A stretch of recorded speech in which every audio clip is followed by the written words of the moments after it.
Setelah dikalahkan oleh tim Vietnam dengan skor tipis 1-0, timnas Indonesia pada peringkat FIFA masih bertengger di posisi 124-125. Sementara untuk peringkat Asia, timnas Indonesia berada di bawah Vietnam peringkat ke-22. Vietnam ada di peringkat 21, satu tangga di atas timnas Indonesia. Tapi tahukah teman-teman bahwa Indonesia pernah menduduki peringkat terbaiknya di peringkat 76 dunia? Ini dia, kita lihat ulasan dari teman-teman kita. Timnas Indonesia pernah menjajakan kakinya di peringkat 76 dunia. Prestasi itu terjadi di tahun 1998. Saat itu Indonesia masih menjadi negara menakutkan bagi lawan-lawan se-ASEAN bahkan Asia. Dan itulah ranking FIFA terbaik timnas Indonesia sampai saat ini.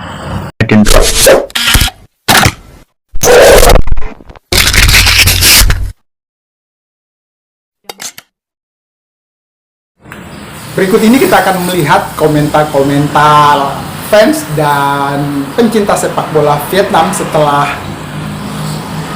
menghajar Indonesia dengan skor tipis. Ada banyak yang lucu dan ya seru, tapi dibalik itu semua banyak juga fans-fans Vietnam lainnya menyatakan sikap bahwa ini bukan pemain Indonesia yang sebenarnya, yang kalau dilihat mereka itu merindukan pemain-pemain yang seperti pada pertandingan ketika timnas Indonesia mengalahkan Vietnam di Vietnam ketika itu 0-3 yang diperkuat oleh Ratna Mangun, Rafael Struijk, Ivan Jenner, Justin Hapner yang di 3 bulan yang lalu ya 3 bulan yang lalu ketika fase putaran kedua di Piala Dunia. Jadi mereka juga beranggapan bahwa ini tim lapis keduanya, pantaslah Indonesia kalah. Kita berharap Vietnam bisa memasukkan lebih dari 3 gol, tapi kenyataannya adalah menang tipis. Kalau Indonesia yang menang, mereka akan bilang mereka yang paling hebat. Kalau kalah, mereka bilang ini cuma tim U22, cuma ikut untuk cari pengalaman dan mending fokus ke Piala Dunia. Gua gak bisa ngebayangin kalau sampai mereka menang, karena pas kalah aja mereka bacot banget. Kalah ya kalah aja, mewakili negara, kebanggaan bangsa, gak mandang muda atau tua. Oke, kalian selalu bilang kalian bawa pemain muda untuk belajar, gak peduli mau menang atau kalah, tapi parkir bus selama 90 menit. Bertolak belakang banget. Kalau Vietnam menang, mereka bilang Vietnam cuma menang ngelawan anak-anak. Mereka kan mewakili negara di kompetisi ini, bukan ngelawak. Lucu banget sih fans-fans Indonesia. Kata fans Indo, kami gak butuh Piala AFF. Gak butuh berusaha sekuat tenaga tapi gak sanggup. Tanpa legion asing, Indonesia main bola kayak bocil. Menang ya menang, kalah ya kalah. Negara dan pelatih kalian punya sejuta alasan pembenaran. Akankah Indonesia sanggup mempertahankan posisi keduanya di grup? Gua sih khawatir Indonesia akan kesulitan lawan Filipina. Hari ini Indonesia bermain sangat defensif sepanjang laga. Ini taktik yang Shin Tae-yong butuhkan untuk imbang melawan Park. Menang di laga begini udah bisa ngantongin 6 poin, Indonesia gak yakin bisa ke semifinal. Selamat untuk kedua tim, Indonesia kalah tapi banyak pemain mudanya yang bermain sangat bagus. Mereka besar kemungkinan jadi kandidat juara di SEA Games tahun depan. Muka-muka pemainnya bukan muka orang Indonesia. Orang Indonesia punya muka dengan hidung mancung, rambut pirang dan kulit putih. Ayah orang Belanda di mana? Tolong cepat pulang dan bantulah anak-anak Indonesia setempat. Ayah, anak-anak nangis karena gak tahu cara bermain sepak bola. Mereka hanya tahu cara menuang beton. Karena mereka nyewa pemain-pemain Eropa untuk masuk kualifikasi Piala Dunia. Pemain-pemain ini gak dilepas sama klubnya kali ini. Fans Indonesia selalu bikin alasan. Semoga mereka terlempar dari fase grup. Dan Indonesia raja runner-up. Mereka gak pernah juara AFF tapi halu dengan mimpi Piala Dunianya. Menyedihkan. Cermin fakta kalau pemain lokal gak punya kemajuan dan sangat lemah. Timnya kuat karena impor pemain, gak ada yang bisa dibanggain. Vietnam juga gak masukin Xuan San Ko untuk membuktikan level kualitas pemain lokal Indonesia di bawah level Vietnam. Gak bisa megang bola sepanjang laga. Bener lu. Mereka selalu bilang ini tim U22 tapi di saat yang sama mereka gak sadar atau gak mau terima. 4 dari pemain mereka di turnamen AFF ini, Pratama Arhan Marcelino Strike Asnawi juga bermain untuk timnas senior 11 pertama kualifikasi Piala Dunia. Jadi alasan mereka soal U22 jelas cuma omong kosong. STY mematikan sepak bola Indonesia. Tujuan dia cuma untuk mengamankan kursi pelatih biar dapat gaji tinggi, bukan untuk kemajuan Indonesia. Cukup kecewa cuma bisa cetak 1 gol melawan tim yang usianya terpaut jauh. Ada banyak komentar-komentar miring dari fans dan pencinta sepak bola Vietnam. Tapi kalau melihat situasi yang terjadi pada matchday semalam itu, Coach Sintayong itu melihat pertandingan ini seperti pertandingan yang harusnya menciptakan banyak peluang untuk Indonesia, tapi kenyataannya di babak pertama Indonesia bermain lebih hati-hati dan sepertinya kurang padu satu dan pemain lainnya, sampai passing dan operan bola kadang-kadang berbuah dengan kesalahan sendiri dan bisa dirampas oleh pemain lawan.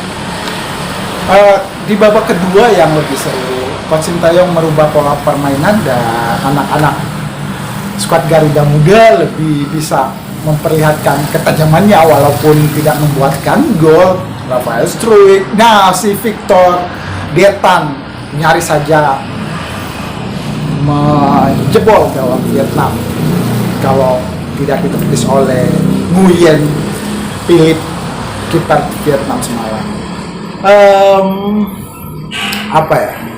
Banyak sih cerita-cerita yang terjadi semalam. Di antaranya itu Marcelino Ferdinand tetap dibawa oleh Coach Sintayong walaupun duduk di bangku penonton, dan banyak fans Vietnam, fansnya bukan cuma dari kalangan muda saja tapi bapak-bapak, om-om juga minta berfoto sama Marcelino Ferdinand di bangku penonton.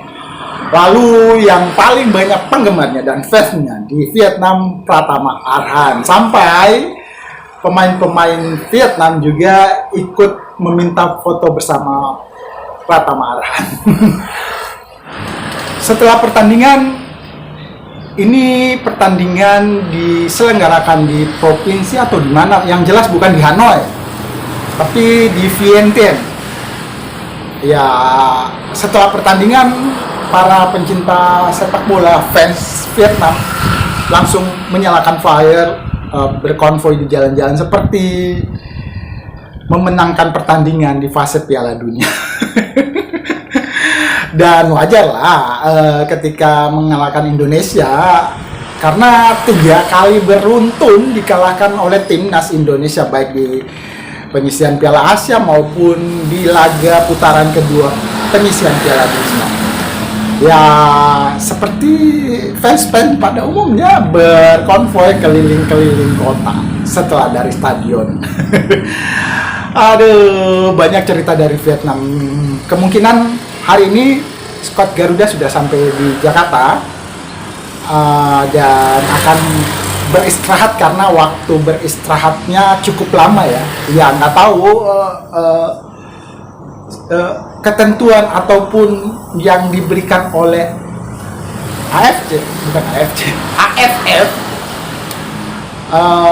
lebih lama, 5 atau sepekan, hampir sepekan untuk istirahat. Sama juga dengan kejadian Vietnam juga melakukan istirahat lebih panjang dibanding timnas Indonesia. Jadi kurang tertib ya penjadwalannya. Indonesia menjadi tim tuan rumah 2 kali, bertandang 2 kali. Jadi begitu pula dengan negara peserta AMEC. Tahu AMEC? AMEC itu ASEAN Mitsubishi Electric Cup. Jadi peserta lainnya seperti itu. Di 4 pertandingan 2 kali menjadi tim tuan rumah dan 2 kali bertandang ke negara lain. Dan besok menghadapi Filipina, kita harus memenangkan pertandingan. Ya, kita diuntungkan dengan waktu istirahat yang cukup lama dan pertandingan dihelat di Stadion Manahan Solo. Indonesia bertindak sebagai tim tuan rumah. Kesempatan untuk bisa memenangkan pertandingan tapi lagi-lagi menjadi bahan cibiran oleh Vietnam. Negara ataupun tim sepak bola Indonesia ini terlalu pandang enteng dengan piala Ciki. Pandang enteng dengan piala MX ini. Sampai mereka mengatakan kalaupun nanti berhasil imbang atau dikalahkan Filipina, salah sendiri. Tapi akan ada banyak kejutan di Stadion Manahan Solo. Kita tunggu di tanggal 21 pada pukul 19 waktu Indonesia Barat. Waktu setempat. Itu yang terjadi. Selain itu, pernak-pernik dari MX ASEAN Mitsubishi Electric Cup Thailand menghadapi Malaysia, terjadi huru hara di luar stadion. Apa yang terjadi kita sudah sama tahu, bahwa Thailand menang tipis juga atas tim Harimau Malaya dengan skor 1-0, dan terjadilah bentrok antar supporter di luar stadion. Bahkan ada kata-kata yang dulu pernah dikeluarkan oleh pencinta sepak bola Malaysia. Jangan disebutkan lah, pokoknya sumpah serapah dan menyebutkan nama binatang. Ya, itu yang terjadi. Itu dulu ya yang kita bahas. Durasinya pendek untuk hari ini. Kita akan bahas lebih panjang besok. Dan sebelum putaran ataupun pertandingan matchday terakhir ketika menghadapi Filipina, kita akan bahas lebih panjang kali ini. Terima kasih sudah menyimak channel. Jadi sapa teman hari ini. Terus bersemangat dukung sepak bola Indonesia Piala Dunia 2026. Assalamualaikum.